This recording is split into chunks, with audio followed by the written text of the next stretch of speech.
Les grandes gueules de Radio Espace Guinée reçoivent un panel d'invités et des interactions avec les auditeurs ont lieu sur l'actualité du moment. Les colères, les propositions sont entendues. Les grandes gueules de Radio Espace Guinée se veulent un reflet des préoccupations des Guinéens. Les grandes gueules, une émission populaire qui invite des politiques, des économistes, mais aussi des acteurs de la société civile guinéenne. À suivre tous les jours, 9h-11h sur Radio Espace Guinée et nos radios partenaires.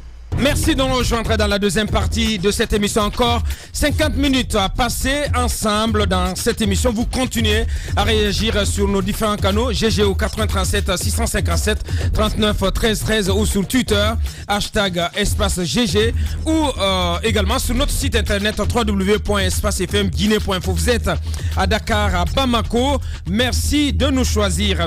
À la une, la Guinée, c'est doute politique à l'orée d'un virage décisif dans le cheminement du pays vers un meilleur ancrage démocratique, alors que le pouvoir en place est soupçonné de travailler à préparer une nouvelle constitution qui pourrait être probablement soumise bientôt à référendum en vue d'une 4e république et de nouveaux mandats pour l'actuel chef de l'État, professeur Alpha Condé. L'opposition, de plus en plus divisée, taraudée par des questions existentielles, semble être prise de court par la cadence du déroulé de l'agenda politique du locataire du palais Sékou Touré. Quel regard d'ensemble porte-t-il sur cette situation sociopolitique guinéenne?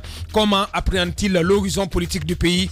M. Suleiman Naba, alias Souley Kangel, il est conseiller en communication de Selouda Diallo, chroniqueur et metteur en scène. Il va s'exprimer chez nous ce matin.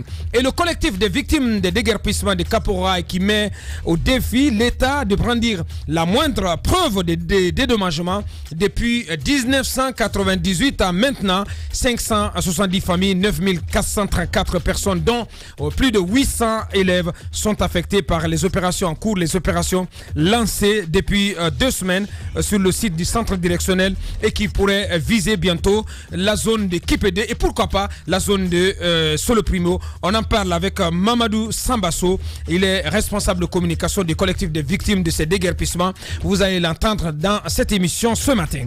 L'AG de Fouti Lafidi aux couleurs de la fête internationale des droits des femmes, c'est ce dimanche 10 mars ici même à Conakry, et les organisateurs veulent ainsi de cette façon rendre hommage, célébrer et rendre hommage à la femme guinéenne à l'avant-garde de tous les combats qui engagent le pays. Alpha Madi Touré, responsable de communication du comité exécutif de l'AG de Fouti Lafidi, il va nous rejoindre un peu plus tard dans cette émission. Ibrahim Kapi, il est de retour ou pas? Bien, Mohamed Tamba, quelques précisions sur la loi.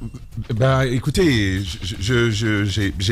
j'ai pas fini de chercher, je l'ai pas trouvé encore, mais j'espère justement que je puisse y tomber. Il s'agirait de la loi L057 liée à la loi sur la gouvernance financière en République de Guinée. Bien entendu, dès que ce sera découvert, on la mettra sur la place publique. Bien. Absolument. Maintenant, moi, ça m'étonnerait qu'il revienne. S'il revient, mais si, il va revenir, tant mieux. Pourquoi pas? Oui, parce qu'il y a une série d'informations précises dont nous avons besoin, notamment sur les chiffres. Mohamed Mara en a posé quelques-unes déjà, mais on se pose bien la question, comment est-ce que l'on fait de pouvoir tenir? Il est de retour. Ouais. Voilà. Il est de retour, on va en profiter. Monsieur Ibrahim Kapi Kamara, DG de l'OGP et de Novotel, de retour sur cette antenne. Monsieur Kamara, rebonjour. Oui, bonjour. Voilà, donc bienvenue à nouveau sur les grandes gueules. Nous étions en train de discuter, nous étions en train d'échanger justement sur le bien fondé. Vous nous écoutez? Voilà, nous étions en train d'échanger sur le bien fondé de cette démarche que vous avez lancée. Vous cherchez à réduire les effectifs de l'OGP jusqu'à hauteur de 50 emplois de moins. C'est l'objectif que vous visez, monsieur Camara. Mais on revient sur ces états financiers. Moi, j'ai envie de savoir comment se porte l'OGP aujourd'hui. Parce qu'on sait qu'il y a encore quelques années, Paul Moussa nous déclarait qu'il avait réuni sur une année 27 milliards de francs guinéens. C'était le ministre du Budget. Des chiffres que lui met en doute. Hein.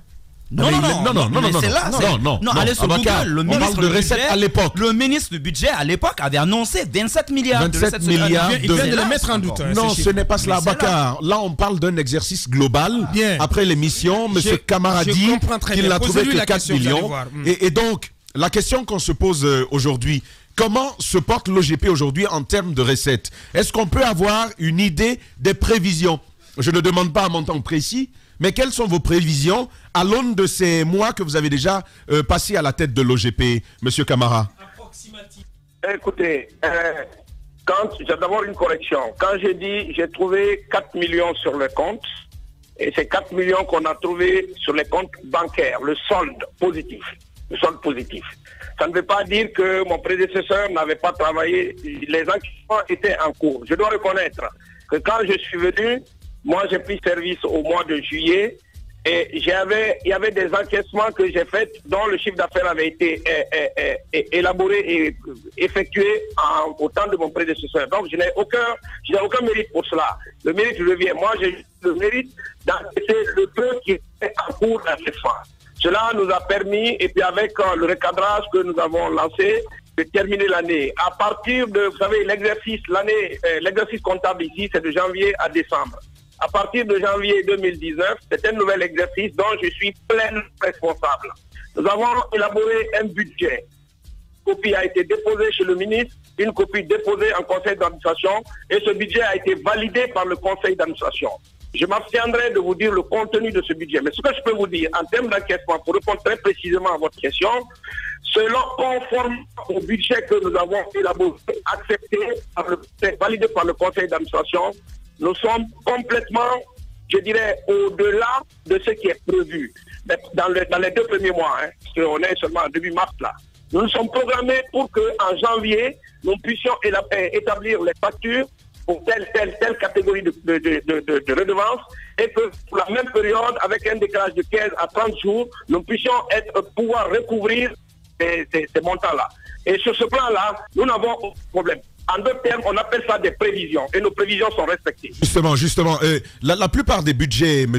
Camara, ils sont connus, ils sont publics. Et peut-être pas toutes les spécifications de votre budget, mais sur la tranche recettes, parce qu'on sait que c'est fait de recettes et de dépenses. Sur la tranche, la colonne recettes, qu'est-ce que vous prévoyez en termes prévisionnels? C'est pas ce que vous avez... D'accord, ce que vous avez déjà obtenu, gardez ça pour vous. Mais dites-nous ce que vous prévoyez d'obtenir. C'est important pour nous. Combien vous comptez mobiliser pour nous permettre de mener ce débat. Combien vous comptez mobiliser au compte du Trésor public en cette année 2019? Non, au compte du Trésor public, nous avons pris l'engagement de reverser à la fin de l'année une redevance une dividende de 3 milliards. C'est l'engagement que nous avons pris. 3 milliards de francs guinéens. Dividende. Puisque l'État est le seul actionnaire, nous avons donc décidé, en fonction de notre budget, nous avons prévu de reverser 3 milliards. Et les 3 milliards, pour combien? Attendez. L'État comme dividende. Bien. Est-ce que vous reconnaissez que sur une année, sur un exercice financier, en tout cas sous votre prédécesseur, que l'OGP a contribué à hauteur a pu mobiliser 27 milliards de francs guinéens à l'époque au compte du Trésor public? Est-ce que vous avez pu retrouver une traçabilité d'un tel montant? Écoutez, moi, je vous dis encore une fois, Paul Moussa Diawara est un frère. Ce que je peux vous dire, je pense que ce n'est pas à moi de vous. Parce que je ne veux pas, non pas que je ne veux pas faire face à mes responsabilités, mais j'ai des valeurs personnelles que je ne veux pas déranger, même pour espace. Ce que je vais vous dire, vous voulez savoir est-ce que les 27 milliards, une partie des 27 milliards sont arrivés au Trésor public? Adressez-vous au Trésor public. Ils vous diront la position de l'OGP vis-à-vis du Trésor public. Adressez-vous au ministre de l'économie et des finances et vous dira si l'OGP a donné un franc à l'État guinéen. Ce n'est pas à moi de vous dire ça. Ce que je peux vous dire, c'est que moi, je veux dire que j'avais décidé de ne pas... Parce que quelqu'un qui est à terre, moi je ne tire pas sur une ambulance. Je n'ai pas pour habitude de tirer sur une ambulance. Bien, allez-y Mohamed. Certains détails dans lesquels je ne peux pas rentrer dedans sur le fonctionnement de l'OGP. 54 milliards de recettes sur 4 ans et ça d'ailleurs... Allez-y, allez-y. Oui, je disais que c'est quand même 54 milliards de recettes sur 4 ans. Et pendant le procès, d'ailleurs, pour les journalistes qui étaient là, on a eu le loisir quand même de suivre cela. Maintenant, la question que je veux poser, est-ce qu'il est vrai? Parce que pendant 4 ans, la RTG n'a pas payé 1 franc, notamment à l'OGP. Et ça a été d'ailleurs à l'origine des problèmes entre le ministre Makanera et la direction de l'OGP. Est-ce qu'à ce jour, les recettes de la RTG vous sont versées? Ça, c'est un. C'est deux. Tout à l'heure, un opérateur culturel disait que désormais les factures ont été multipliées par 5, je crois, pour eux. Est-ce que c'est vrai? Et puis, est-ce qu'au départ, le chef de l'État, notamment, a gratifié l'OGP à votre arrivée de 3 milliards de francs? On paye combien? On paye combien pour l'affichage d'une banderole par semaine, monsieur Camara? Notre politique. Nous avons comment on appelle ça? Le tarif en cours de signature par le ministre. Nous avons ramené l'assiette de base à des proportions acceptables. Nous avons, en d'autres termes, nous avons élargi l'assiette de base, nous avons démultiplié le nombre d'adhérents, si vous voulez, appelons ça comme ça, pour que les gens payent. Et je m'inscris en faux contre toute augmentation opérée depuis que moi je suis à l'OGP. En faux. Au contraire, nous avons vu les tarifs à la baisse. Bien. Et qu'en est-il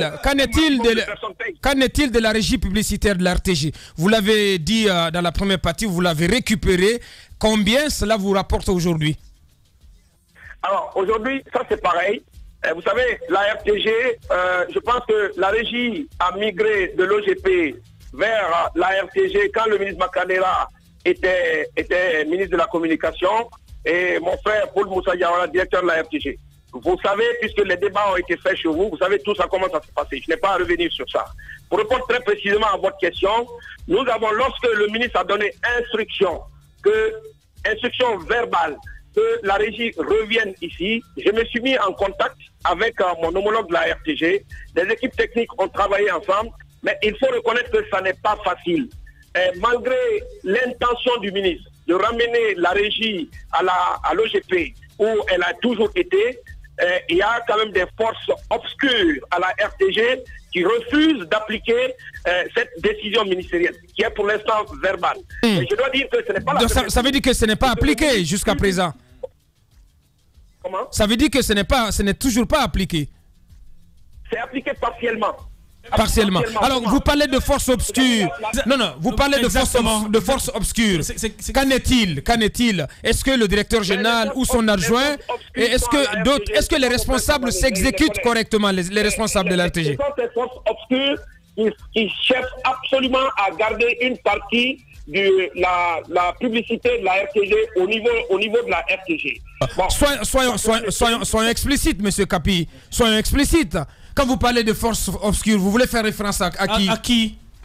Puisque nous avons la possibilité nous-mêmes de faire la publicité, nous faisons, les clients qui viennent nous voir, nous élaborons des factures. Sur ce point précis, la RTG, on a fait le point pas plus tard qu'hier, puisque la personne qui s'occupait de ça chez eux, nous avons fait venir chez nous, M. Ba, nous avons fait le point. Au jour d'aujourd'hui, je pense que si on fait le rapprochement, la RTG, dès que l'accord verbal a été donné par le ministre, on leur a fait des avances de trésorerie. Bien, il faut que les avances de trésorerie couvrent ce que nous devons les verser. Donc, au jour d'aujourd'hui, la RTG nous doit de l'argent. Combien? Il n'aime pas dire les montants. Non, il n'aime pas les chiffres. Il est allergique. Est-ce que vous voulez dire que certains montants dus aux publicités... allergique à quoi? Non, je vais vous dire, je vais vous poser la question. Est-ce que vous voulez me dire que certains montants facturés dus aux publicités qui passent sur la RTG sont détournés par des cadres à la RTG? Je ne suis pas à la RTG, je ne peux pas vous dire cela. Je peux vous dire... Vous parlez de force obscure?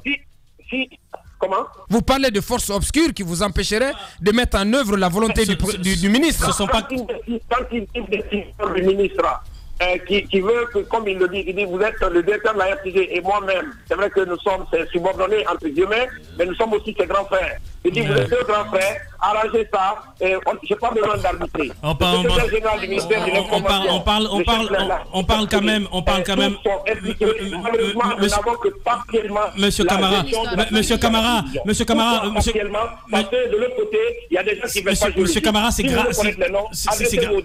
C'est grave ce que vous dites. On est quand même en train de parler de gestion des entités publiques. Lorsqu'on parle de grands frères, arrangez ça entre vous, alors que d'autres sont en train d'être condamnés à la justice pour fait de malversation supposée. C'est grave. Mais moi, je voudrais revenir à la... Permettez-moi. Oui, mais attendez-moi. Oui, mais vous arrangez ça. Vous arrangez ça entre grands frères. Non, vous arrangez... Non, mais permettez-moi. Oui, mais permettez... Oui, mais d'accord. Il ne peut pas dire arranger ça entre vous, grands frères. Ce n'est pas possible, monsieur Amara Sompare. C'est pas possible. Pendant qu'il y a la lutte. D'accord, oui, mais donné à l'OGP par décret. D'accord, oui, mais c'est pas un protocole d'accord entre le directeur de la RTG et le directeur de l'OGP qui va commenter ce décret. Ok, permettez-moi. J'ordonne que la régie revienne à l'OGP. Oui, mais il a renvoyé les deux directeurs, le directeur de la RTG. Permettez-nous d'avancer. D'accord, bien. Permettez-nous. Permettez-nous. Oui, mais avançons. Bien, Roby, avançons. On est pris. Malheureusement, de l'autre côté, il y a un blocage partiel. On est pris par le temps. À travers cette émission.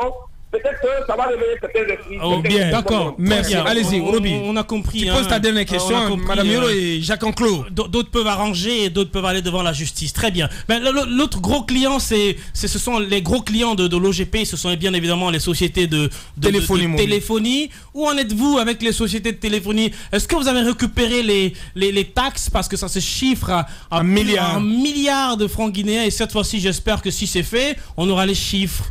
Et ce protocole d'accord a été signé par le ministre des Télécommunications, le ministre de l'Information et le ministre de l'Économie et des Finances. N'est-ce pas? Puisqu'il s'agit des sociétés de téléphonie, ce sont des sociétés qui relèvent techniquement du ministère des Télécommunications. Nous relevons du ministère de la Communication. Et le ministère de l'Économie et des Finances, vous savez, c'est ce qui représente dans ce pays. Donc ce protocole d'accord a été signé il n'y a pas très longtemps. Est-ce que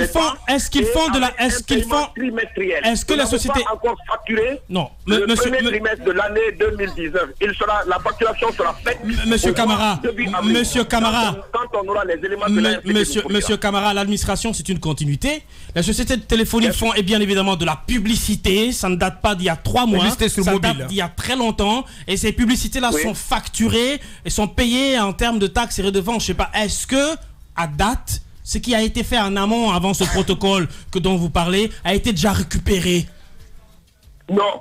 Mais vous le savez, avant mon arrivée, il y avait une rupture totale de collaboration entre les sociétés de téléphonie et l'OGP. Bien sûr, à l'occasion de notre arrivée et sur intervention, je dois rendre ici hommage au ministre des Télécommunications, rendre hommage au ministre de la Communication et au ministre des Finances, qui ont tous contribué, et la contribution aussi est venue d'ailleurs à un autre niveau, pour qu'il y ait une collaboration saine entre l'OGP et les différentes sociétés de téléphonie. Cette convention a été signée, convention sur la base de laquelle les redevances seront versées à l'OGP. Mais je vous dis que c'est trimestriel. Avant mon arrivée, non. Nous avons relancé donc on s'attend. C'est-à-dire au moment, toute l'année 2018, puisque d'après ce que je sais, parce que je n'ai aucun élément, aucun document, je n'ai trouvé aucun document. Vous dites que l'administration c'est une continuité, mais tous les documents dont vous parlez là, moi je n'ai rien trouvé. Bien. Donc on s'attend aux premières recettes en fin mars, au terme du premier trimestre, c'est cela? Oui, mais ne comptez pas sur moi pour vous dire ce que je vais. Non, on ne compte pas sur vous. Parce que de toute façon, on sait que vous êtes très allergique aux chiffres. 2 dernières questions. Allez-y, Madame Hiro. Monsieur Camara, je voudrais bien.